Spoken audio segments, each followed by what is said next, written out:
Anda kembali menyaksikan debat kandidat calon wali kota dan calon wakil wali kota Tangerang. Masih bersemangat bersama kami di sini para pendukung dan juga para kandidat yang tadi masing-masing sudah menyampaikan apa saja janjinya kepada masyarakat. Mohon tenang. Bapak Ibu percaya tidak ada sedikit peribahasa? Kalau misalkan tidak kenal, tidak sayang. Betul ya? Apa yang kita lakukan hari ini sepakat adalah untuk lebih mendekatkan, lebih mengenalkan para kandidat kita kepada para pemilih untuk kota Tangerang. Setelah Anda mengenal lebih dekat, artinya sayang dong hak pilihnya kalau dibuang begitu saja. Jangan lupa tanggal 31 Agustus untuk mencoblos pilihan Anda. Sekarang kita masih akan lanjutkan di sini. Pasangan nomor urut 5 akan menyampaikan janjinya kepada masyarakat kota Tangerang. Bapak, waktu Anda 1 menit dari sekarang. Baik, terima kasih. Assalamualaikum warahmatullahi wabarakatuh. Ada beberapa isu strategis di kota Tangerang, kaitan kesehatan, pendidikan, infrastruktur, ekonomi, tata ruang, lingkungan, air bersih, budaya, dan pariwisata, serta pelayanan publik. Untuk itu, saya dengan Pak Haji Sarudin memiliki visi adalah terwujudnya kota Tangerang yang maju, mandiri, dinamis, dan sejahtera dengan masyarakat yang berakhlakul karimah. Untuk misi kota Tangerang sendiri akan disampaikan oleh Pak Haji Sarudin. Yang pertama, mewujudkan tata pemerintahan yang baik, akuntabel, dan transparan, didukung dengan struktur birokrasi yang berintegrasi, berkompeten, dan profesional. Yang kedua, meningkatkan pertumbuhan ekonomi yang berdaya saing tinggi, kemudian mengembangkan kualitas pendidikan, kesehatan, dan kesejahteraan sosial demi terwujud masyarakat yang berdaya saing tinggi.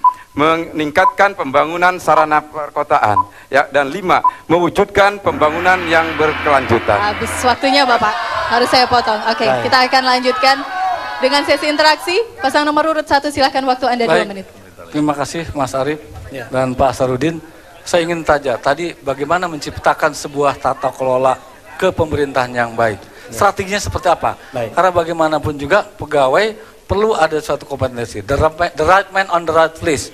Apakah minta penjelasan lebih lanjut? Baik, sekarang ini yang harus dilakukan dalam menghadapi era globalisasi, kita juga mengetahui bahwa tidak ada lagi CPNS untuk di kota Tangerang 3 tahun ke belakang. Artinya pemerintahan kota Tangerang ke depan harus menggunakan tools yang berupa e-government dalam rangka implementasi pelayanan kepada publik. Kita sudah mulai 5 tahun kemarin dengan membangun jaringan Tangerang Smart Network di kecamatan, puskesmas, dan kelurahan. Artinya ke depan harus banyak tool-tool lain di tiap-tiap SKPD sehingga pelayanan kepada publik semakin memudahkan dan terjangkau. Yang kita sudah mulai lakukan adalah misalnya seperti kartu kuning online dan mencari kerja online.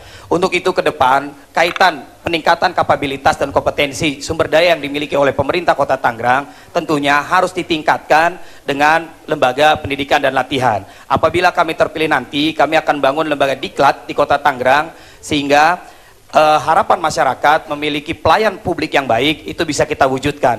Untuk itu rasanya ya bukan suatu hal yang tidak mungkin. Bagaimana reformasi birokrasi ini adalah dengan memberikan pelayanan yang lebih transparan kepada publik.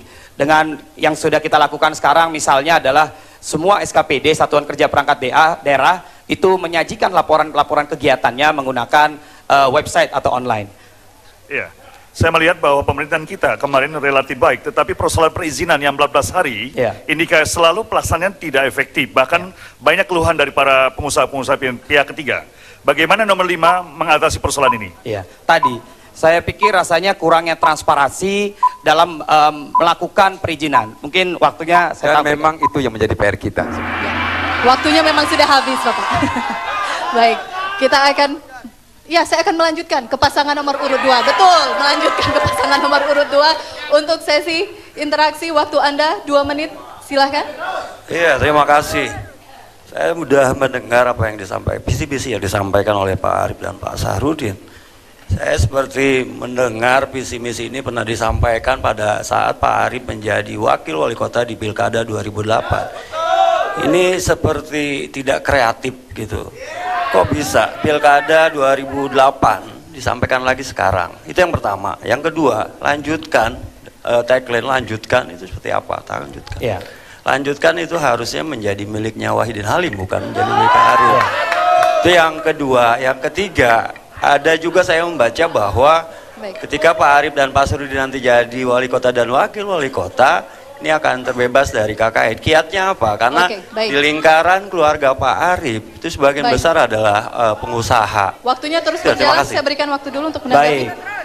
Kaitan visi misi yang kami sampaikan, memang tagline kami adalah lanjutkan. Artinya masih banyak PR-PR yang tidak bisa dikerjakan dalam periode 5 tahun sekarang ini. Yang sebagaimana kita tahu, Pak Wahidin sendiri tidak bisa melanjutkan karena memang sudah 2 periode. Artinya program-program yang sudah kami kemas selama 5 tahun ini, tentunya saya dan Pak Sarudin siap untuk melanjutkan. Antara lain program pendidikan, program kesehatan, dan sebenarnya masih banyak masalah-masalah. Tadi juga Bang Sukur sudah sampaikan, masalah penanganan banjir yang belum diselesaikan, itu perlu koordinasi yang lebih intens. Yang ada kemarin adalah kita masih langsung berhubungan dengan provinsi, karena kita tahu Pak Sukur dengan Pak Hilmi adalah anggota DPRD provinsi, tapi tidak ada perhatian dari provinsi kepada pemerintah kota, dan ini kedepannya harus sama-sama kita bangun sinergisitas antara pemerintah kota, pemerintah provinsi, dan pemerintah pusat.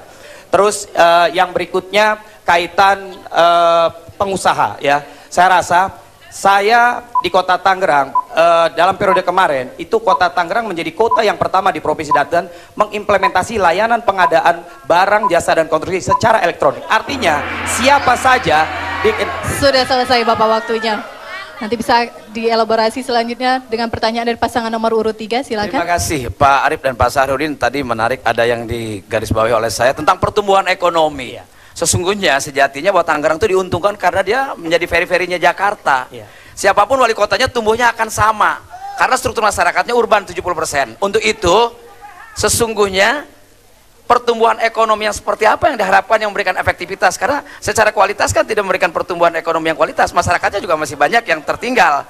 Jadi tidak bisa ukuran pada masyarakat yang tertinggal. Nah sekarang bagaimana caranya mengefektifkan pertumbuhan ekonomi yang berkualitas tadi, supaya tidak hanya semua Jakarta tumbuh, dia tumbuh, tapi masyarakatnya tidak menikmati. Baik, terima kasih. Selama ini yang kami lakukan adalah kami tidak menginginkan kota Tangerang itu menjadi penyangganya ibu kota. Karena buat kami prinsipnya adalah keenakan yang disangga. Artinya kota Tangerang ingin maju, ingin mandiri, kalau perlu bisa melebihi kota Jakarta. Makanya ketika Jakarta mengadakan kartu sehat, kota Tangerang mengadakan pelayanan kesehatan gratis, cukup pakai KTP dengan KK. Kenapa? Karena ini merupakan amanat undang-undang dasar yang kita implementasi. Terus kaitan pertumbuhan ekonomi yang tinggi, artinya masalah di kota ini salah satunya adalah masalah pengangguran. Tiap tahun kurang lebih 80.000 pengangguran. Untuk itu, ketika pertumbuhan ekonomi tinggi, akan banyak ekonomi baru. Dan tentunya kami berharap ekonomi baru ini akan menyerap tenaga-tenaga kerja yang ada di kota Tangerang. Jadi, sebagaimana yang saya sampaikan, tentunya pemerintah kota harus mempersiapkan segala infrastruktur yang ada, agar sumber daya manusia yang ada di kota Tangerang siap menghadapi era pertumbuhan ekonomi yang ada di kota Tangerang. Ya, Pak Arief, ada sedikit. Baik. Soal kesehatan. Baik. Secara PR, multiguna bagus, rakyat tahu bahwa itu gratis, tapi tidak semua yang bawa KTP lalu bisa dirawat, Pak. Terbatas ruang. Betul. Ya, betul. Jadi kan? begini. Sebentar, Pak, belum selesai. Nah, artinya bahwa kita yang saat ini saya lihat pemerintah kota hanya memberikan kuratif, tapi preventifnya tidak. Itulah yang akan kami lakukan ke depan, 5 tahun ke depan. Bagaimana menjadikan pusat kesehatan masyarakat atau puskesmas tidak lagi melaksanakan program-program kuratif, tapi masyarakat preventif dan sudah habis. Baik. Kita akan lanjutkan ke pasangan nomor urut 4. Bapak, waktu Anda untuk berinteraksi 2 menit, dimulai dari sekarang. Terima kasih, Pak Arief. Ya, silakan. Saya ingin menanyakan tadi adanya sumber daya manusia yang akan didiklatkan oleh Pak Arief secara ini. Dan Pak Arief menyatakan bahwa akan membangun badan diklat di kota Tangerang. Lembaga diklat. Lembaga diklat di kota Tangerang. Artinya bahwa sampai saat ini berdasarkan aturan, lembaga diklat itu hanya ada di provinsi, sehingga kota hanya mengirimkan sumber daya manusia yang didiklat ke Provinsi Banten. Barangkali mohon penjelasan. Baik, jadi begini, kebutuhan kota Tangerang ya, yang kita tadi sudah dipaparkan bahwa memiliki sebuah potensi tapi juga memiliki tantangan ke depannya. Artinya kebutuhan pelayanan publik oleh pemerintah kota Tangerang ke depan harus capable ya dan akuntabel. Untuk itu diperlukan pelatihan sumber daya manusia pemerintah Kota Tangerang lebih secara masif. Selama ini kita terbatas kaitan anggaran. Kenapa? Karena yang dilakukan oleh pemerintah kota untuk meningkatkan kapabilitas dan sumber daya manusianya harus dikirim tadi ke provinsi. Untuk itu 5 tahun ke depan, untuk mempercepat proses peningkatan kualitas sumber daya manusia yang dimiliki oleh pemerintah kota, kami akan membangun lembaga diklat yang ada di Kota Tangerang, sehingga tidak hanya orang-orang tertentu saja, tapi seluruh sumber daya manusia akan bisa ditingkatkan kapabilitas dan kualitasnya untuk melayani masyarakat Kota Tangerang ke depan. Kemudian kaitan dengan kesehatan yang selama ini digeluti oleh Pak Arief, ya. Apalagi Pak Arief punya rumah sakit. Betul. Betul. Kenapa kesehatan, Pak? Ya, kesehatan ya. Bagaimana? Ya. Karena kan Pak Arief kebetulan punya Betul. rumah sakit. Jadi masalah itu. Ya, jadi masalah kesehatan ya. Makanya sekarang ini adalah tadi juga sudah disampaikan, adanya lonjakan anggaran kaitan pelayanan multiguna. Tapi selama itu buat kepentingan masyarakat Kota Tangerang, uang yang diberikan untuk melayani seluruh masyarakat adalah uang masyarakat Kota Tangerang. Untuk itu, kesehatan yang akan kami lakukan adalah bagaimana mengurangi angka kesakitan di Kota Tangerang. Baik, kita berikan aplaus sekali lagi untuk masing-masing kandidat yang sudah hadir hari ini. Dan pemirsa, kita menutup sesi pertama untuk acara debat kandidat kali ini, tapi jangan khawatir, kita masih akan masuk di sesi kedua sesaat lagi. Tetap di debat kandidat calon wali kota dan wakil wali kota Tangerang.